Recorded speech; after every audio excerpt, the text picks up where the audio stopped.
from arts and music and culture that we do support here at Morning at NTV. And we now turn your attention to our tech note this morning as we get to look at boosting land restoration and land resilience, especially for us here as a country.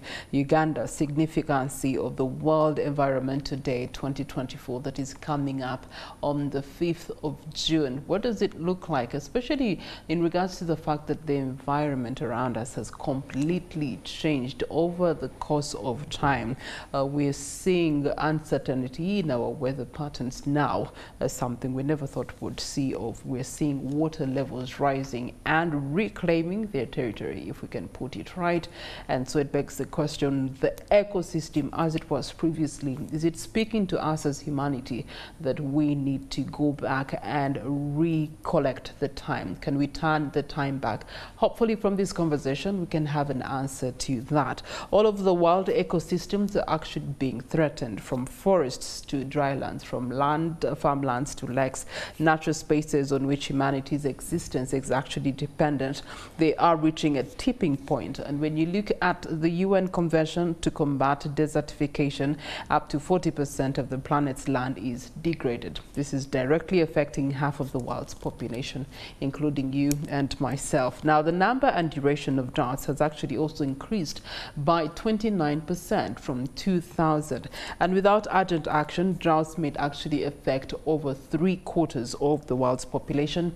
This is in a few years, and I'm talking about 2050. So perhaps this is why the World Environmental Day 2024 is choosing to focus on land restoration, halting desertification, and building drought resilience under the slogan, "Our Land, Our Future. We are Generation Restoration." The question stands, can we turn back time? Well, my guest this morning, Sarah Basemera, team lead at Raising Gabdho Foundation, is here to help us understand if we can or have an opportunity to turn back time. Good morning to you, Sarah. Good morning. How are you? I'm fine, thank you. How are you? Very, very good. Let's talk about, first of all, Raising Gabdho Foundation. What usually initiatives, foundations, businesses, and all these other things are built out of creating a solution towards a problem. What was the problem that the foundation was trying to solve? So I'd like also to Raising Gabdho Foundation, and the Gabdho in there means girls, so it is Raising Girls Foundation. The problem was solving are the issues that majorly women are facing. And most of these are caused by environmental degradation, by issues around climate change. So we wanted to raise women out of the issues that the environment is actually causing to them. And that was the issue around there that said, okay, we are an organization. There are challenges that women like me and you are facing as we worry about the food and the daily activities that we get to do. As we want to feed our children, we have issues we're facing. How can we come together, work together to be able to find meaningful, affordable solutions to the things that we are facing? And our first key challenge that we're looking at then was energy access, and that was in 2015. So we spoke to different types of women like you that work in corporate places, women that work in the market spaces, women that work in all other, maybe the hospitality industry. And what came out was that they spent at least some money on energy every day. So I said, okay, so this is something where everyone puts a bit of something every day. How is this? How is it possible? How is it affordable? How can we make it meaningful for every other person to be able either to spend what you're spending, keep it at that, or if you're spending, it shouldn't really eat up so much into you. And somebody might say maybe another woman doesn't spend. As of 2015, there could be a woman maybe in Chiruhura, in Gulu or somewhere where they say, no, she doesn't spend on energy. She'll walk to the forest, she'll cut some trees, she'll be able to cook, she'll sleep early, maybe she won't need light. But today we have communication coming up where each one of us has a small phone. You find that somebody will still spend on energy to charge that small phone. So for about 5 years, our organization was looking at issues around energy poverty. And in there, as we got deeper into the conversation, we found that energy wasn't a standalone the environment as a whole was an ecosystem that needed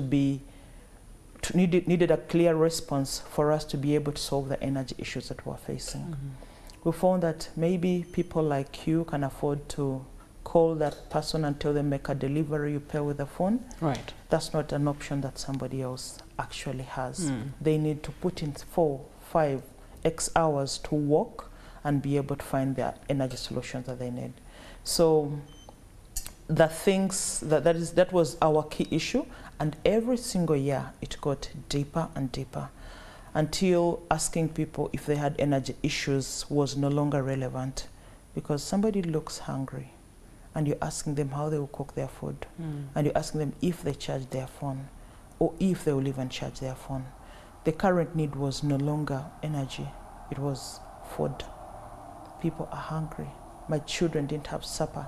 They are going to school and coming back to find nothing, to only wait for that meal we are going to have at night. So the organization now moved its focus from just energy, but to look at the basics. How can we have food? So now that gets us into the food security piece. But then even when people understood or beginning to understand that, okay, this is how I can get food, we got into issues of livelihoods. My child has gone to school. In some homes, if a child finishes P7, if a child finishes S4, that's as good as a graduate. They'll be celebrating and they'll tell the child, you can now go out and face the world.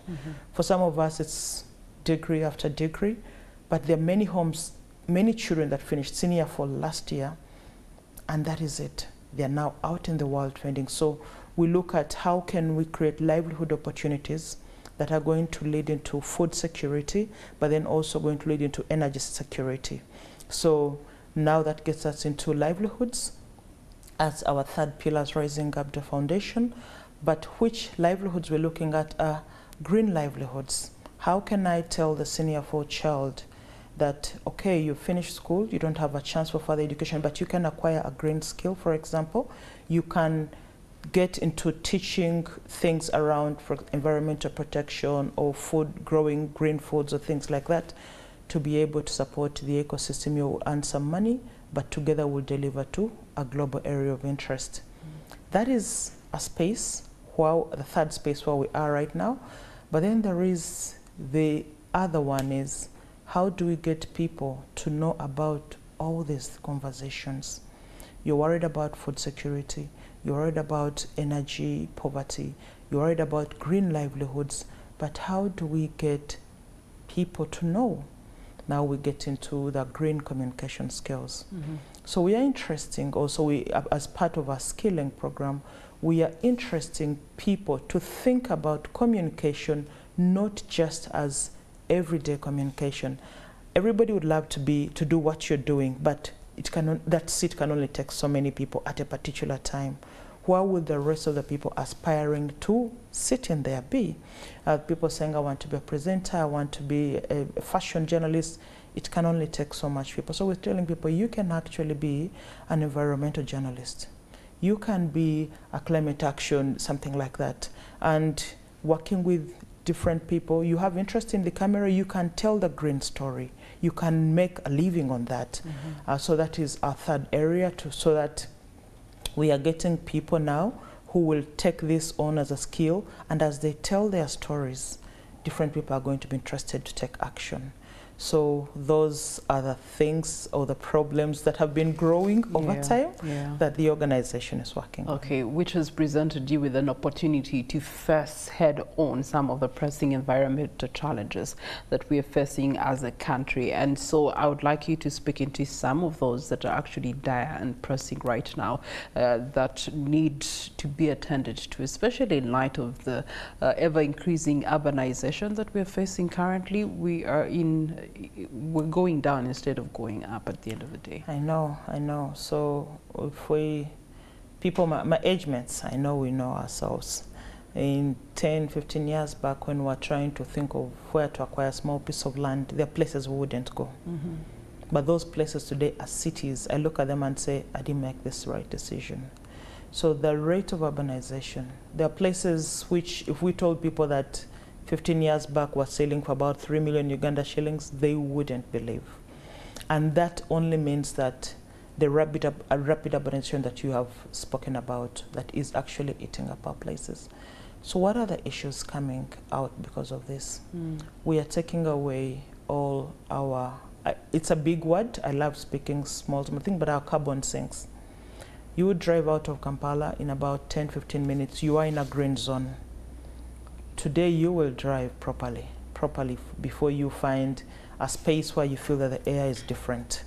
You know that thing when you go to the village and as you get down deep to your grandmom's home, your nostrils are smiling. Yeah, what you're taking in changes straight up. Yes. But today in Kampala, because that environment is still as natural as possible, untampered with. True. So as an example for us here, you will move round and round and you will not get that.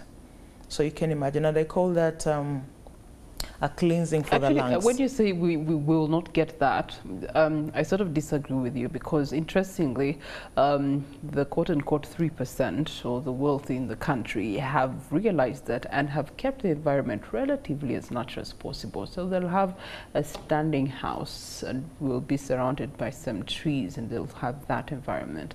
Whereas the Wananchi is suffering, and all this is being taken away from them in the name of bringing them into, a sustainable economy. Yeah, that's very true. And what I'm saying is that if I was driving from here to Mukono, I may not get that air all through. I may not get that, even when one person has planted 10 trees, because X people are pushing out so much of the emissions. So it's true that we are seated in a green zone here, when you're driving in, everything is, but you still do not get that that natural smell that we used to get. So the issues we're seeing, that is one of it, that is a lived experience for some of us. We're having issues around waste generation, so much waste. And I see that what we're looking at is, let's open up landfills. Is that what we should be doing? So we are generating so much waste in this urbanization process. Our markets, I think we have, sometimes we have more waste than the food that we go to look for in the market. So there are things happening because of the small actions that we are taking, all the build-up, the beautiful things that we're doing, which are really affecting us.